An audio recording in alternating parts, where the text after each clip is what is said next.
This is Callie in Miami. In April of 2020, I lost the majority of my vision due to a retinal detachment. At that point, my MacBook Air became a paperweight on my desk as I had no idea how to use VoiceOver. In search of answers, I posted questions to the blindness community on Facebook and received varying responses. Some worked, some did not. One day, I came across a post from Mac for the Blind where John Panarese was offering 4 free online courses on Mac OS and VoiceOver, a basic starter kit. I immediately signed up. I enjoyed the courses and gleaned so much information from John Panarese. He's a patient teacher, and more importantly, he knows his stuff. He even provided free Dropbox links to the participants so that we could download and review the lessons at our own pace. This is a feature I greatly appreciated. Also, I went to the website and purchased several courses, one including the Finder, as this is the meat and potatoes of the system, and I needed to know how to find my stuff and the basic layout of the system. I also purchased a course on signatures in Mail OS, as I had no idea how to do it and I could not wrap my brain around it. In fact, after purchasing the course, I had to email John a couple of questions, and his customer service is so great. He immediately got back with me and answered my questions.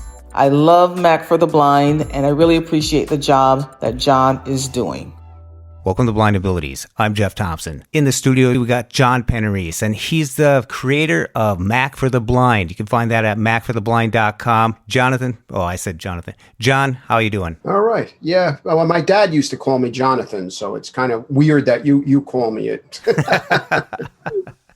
How's it going with Mac for the Blind? It's going well, going very well. Trying out, exploring, new areas. Was focusing specifically on just providing one-on-one or small group training sessions, but have now kind of opened up to doing some online courses. So that was a very successful little venture back in June and July. So I will be continuing that effort as the fall turns into the winter. Now, Mac for the Blind has been around for quite a while. I think it dates back to 2011 or so. I'm not sure. Yep. That's exactly I nailed it. Yep. That's when I came into existence. I was a vendor. I sold products for several years from like the mid 90s until 2009, 2010. I was actually planning to go do something else outside of the blindness industry and sort of got sucked back in. A friend of mine, a sighted friend actually, he's the one who talked me into putting up Mac for the Blind, the website with all of its informational stuff on, the Mac and iOS at the time. And he kind of nudged me and said, hey, why don't you put something on there that you can do training? And I said, what do you mean? I don't really teach people. And he's like, well, when you were selling your products and you got involved with Apple a few years ago, haven't you trained people? I said, well, unofficially, yeah. So he finally convinced me to do it, and I put a little blurb on the website. And lo and behold, within a few weeks, I got contacted by, I think it was like 3 or 4 state agencies and at least a dozen different private clients who were looking for Mac or iOS training. And within a year, I was sort of sitting back saying, you know what, I can actually make this into a living, and I'm really enjoying what I'm doing for a change, because selling products can be very stressful. And, stocking products and keeping track of invoices and all that stuff. I mean, I enjoyed it. I had my dad had retired from the New York City Fire Department. It was kind of like my business partner. We used to travel together. So that part of it was great. It was just all the other nonsense that kind of burned me out. So doing the training is so much easier because it's just working with people, and you're working either one-on-one or in a small group, and you're teaching them things they didn't know before. And in a lot of instances, it's really providing a sense of independence and self-reliance for people who didn't have that kind of access before. Mm-hmm. And for blind people, technology is really an underrated sometimes. It's such an important aspect that we have, that we need, that's a little bit different than the sighted world, because a lot of blind people tend to be on the isolated side. So when they have access to an iOS device or a computer, and they can get involved in social media and Facebook and Twitter and, and doing Zoom and things like that, it just opens up the world to them. And I've had so many great experiences over the last 10 years of really opening the doors, so to speak, for people to get into this world of this crazy world of technology.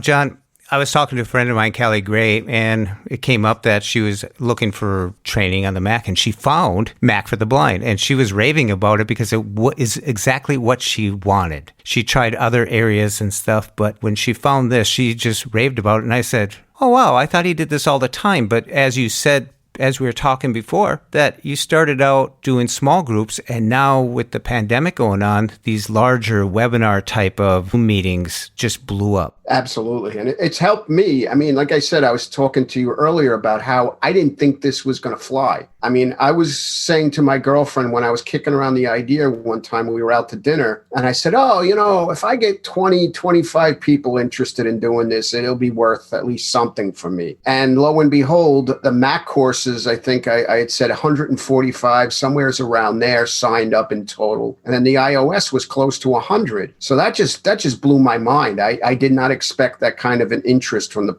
from everybody out there. And there's a need.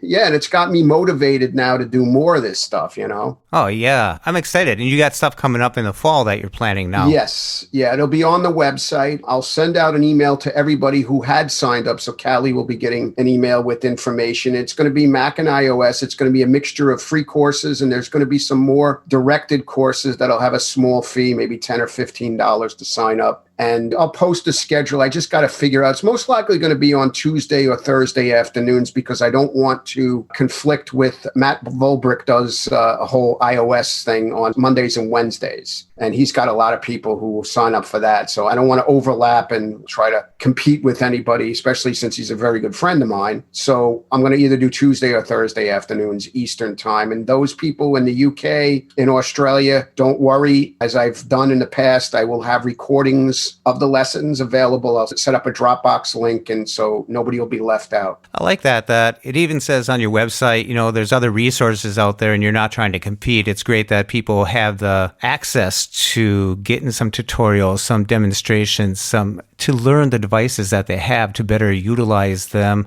I like that attitude that you have. Now, John, what is your demographic? Who are you aiming to join these tutorials, these meetings? I think it's a combination of anybody. And it's funny because I had people who are novice beginners, knew very little about this technology. And then I had a very experienced long-time users that were pioneers with me learning the Mac back in 2005 and iOS in 2009, 2010, who took the courses just for kind of refresher or, just to see if there was something that they didn't know. Oh, yeah. And that's why I say, for me, my belief is, look, I don't have an ego. I don't believe I am the be all end all to training. There are a lot of good people out there who are doing this. And, I took the extra steps. I got the ACSP and the ACT from Apple directly, the training certification, all that stuff. But I am a firm believer that you should learn from other people. You should get multiple opinions of something because somebody's mentioned something that I didn't think of or that I didn't see as being as important that might be important to you. So that's why I always promote other people. And I have no problems like on my Mac for the Blind list, anybody advertising their group thing, their courses or whatever they're doing. Because to me, we're a community and it's really about helping each other. We're small. We don't always get the respect and the attention of a lot of the vendors, even Apple at times. So we got to kind of stick together. So you're not the Apple almighty God, as Callie told me. No.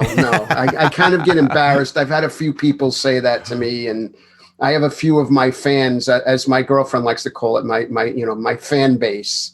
Mm-hmm. That, it kind of embarrasses me about that stuff. So I'm just pulling your leg with Callie. She just spoke highly of it. And it was really neat that someone found that solution because when we get a device, I'd be one of those persons that join on. If I could find that one little trick, that one little hurdle to get me past something that takes me a little bit longer, that's well worth it. It's just those barricades that sometimes you just reach a dead end. So right. I think what Callie said, she just wanted that information right now. And that's what she got. And she got her answer. She got her fix. Good. I'm glad she got something out of it. That makes me feel good to hear that other people have really benefited and are spreading the word to others. I mean, that to me is the greatest compliment. Well, the other thing is, I know I've heard of a demo on a podcast somewhere. I got to remember the podcast, which episode it was. Then you got to go hunt for it. But if they find out how to add that signature to their email in the Apple email environment, boom, they have it. They can listen to it when they have, and they can re-listen to it to get it down as many times as they want. Just keep practicing with it. When I do the lesson, I really try to let you hear as I use the Mac or the iPhone. Real time. Yeah, so you should hear what I hear. You know what I'm saying? So I hope that really gives people that added little, benefit. If someone had questions, could they email you if they took a course? Is there some type of chit-chat? Absolutely. Yeah. John@macfortheblind.com, JOHN@macfortheblind.com. You can just go to the website. There's a contact link on there as well if you can't remember the email address. I get questions from people all the time and try to direct people. And, it's not, it's like, would you ultimately like them to take lessons from you? Yeah, absolutely. But I don't expect every person that comes to me that they're going to want to take lessons. It's just, if I can help somebody or at least point them in the right direction, that to me is at least getting them along. I really like the fact about the lessons and the Mac. It's hard to find those. A lot of people will show you anything about the iOS devices, but the Mac is kind of a quiet area. I'm glad you're doing this. But I don't know what I don't know. And I think I know a lot. But when I come across those, like I was talking, those little darlings, those little, that's how you do that. It's just, that's where I really like that. So I highly suggest people, to take a course, see what it's like, see what you learn from it. And you also have something I saw was Apple slices. Yes. Yeah. Apple slices are mini lessons. So I have the audio tutorial series for the Mac and iOS where I focus specifically on an application or a feature. So for example, the Apple Mail application or using Safari or settings. But then I got this sort of inspiration one day of doing these mini lessons for maybe 5-6 minutes where I take an app, but I focus specifically on a feature that people might be really needing to do, like creating a signature in Mail or how to move, files in Finder, things like that. And, $5. And, it just Apple slices just kind of hit me. And as I was telling you earlier, my audio engineer, Derek Lane, who does all the audio stuff for me, just loved it. He just loved the idea of Apple slices, and he kind of ran with it with the intro and stuff like that. So they're really neat. I got to do more of them. I was really on a roll. And then, it's when you're a one-man show, unfortunately, things pull you in multiple directions. And I have, issues with my mom is 86 and has got senile dementia. And I got a brother who's ill. So it's not, I'm always getting pulled in multiple directions. So that's one of the problems too here. Well, hopefully you find good enough time to get the fall stuff rolling because people are headed back to school. And now that, for some people, now that the kids are back at school, you might have time to take some lessons. So I like the fact that it's available for anybody, just anybody. Yeah. Anyone who's interested. And like I said, you're welcome to contact me with questions. What I typically will do is I'll offer specials. It's for, discounts on the audio tutorials. And I also usually will offer like either a free lesson or a half price one-on-one lesson if there's something that you want help with that comes directly from, one of the courses. Now, you mentioned early on that even state agencies, vocational rehabs were contacting you for, hey, what do you got? Yeah, I do. So I'm contracted with several states, actively right now would be like the state of Washington, New Mexico, North Carolina, New York. But I've had Vermont, New Hampshire's done business, Mississippi. I've done probably, like I said, 10 or 12 states over the years that I've ended up doing business with. And I'm always looking for inroads into other places as well. Well, that's great. And you can find all this at macfortheblind.com. Just scope it out. Check out the About page. I like that. I like reading a little bit of the history of when you started and how it grew and where you are today. It's just a lot of people have helped along the way. Some people don't even realize that they kind of helped in one way or another. And that's why I have like the credits and acknowledgments page, because as I said, we're a community. And in the beginning, there was a small group of us pioneers that really kind of learned on our own before we had tutorials and all this material out there. So we kind of got to know each other simply by virtue of the fact that, we were kind of helping each other out. They've always contributed, in my mind, to a lot of the material that has become sort of the building blocks that I use. I like that. Yeah, I also have a resource page there where you can actually click onto the Apple accessibility, other type of tutorials that are out there as well. well. Right. Yeah. I mean, you got the National Braille Press and APH and stuff who have all kinds of great resources out there. Oh, great. Well, Jonathan, is there anything else you want to capture on this? I think that's really the major stuff, other than, like I said, I do one-on-one training. If you are receiving services from a specific state and you would like to look into receiving some specific training, I do the ACSP.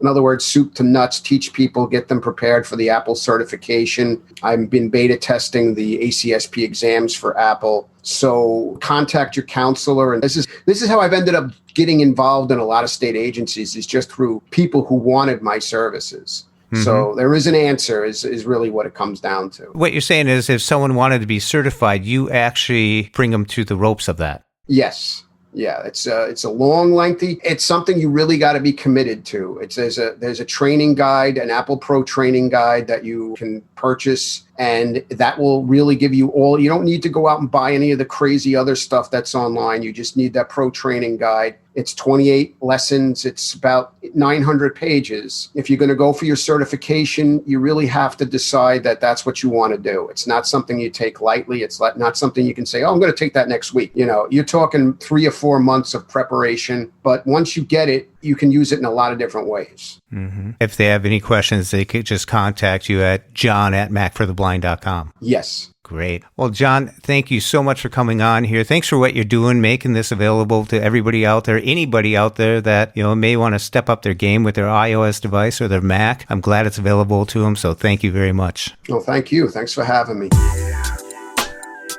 And for more podcasts with the Blindness Perspective, check us out on the web at www.blindabilities.com, on Twitter at blindabilities, and give us a call at 612-367-6093. Leave us a message and let us know if we can put your voice on the next podcast. Drop us an email at info@blindabilities.com. And download the free Blind Abilities app from the App Store and Google Play Store. That's 2 words, Blind Abilities. And from all of us here at Blind Abilities, through these challenging times, to you, your family, and friends, stay well, stay informed, and stay strong. I want to thank you for listening. Hope you enjoyed. And until next time, bye-bye.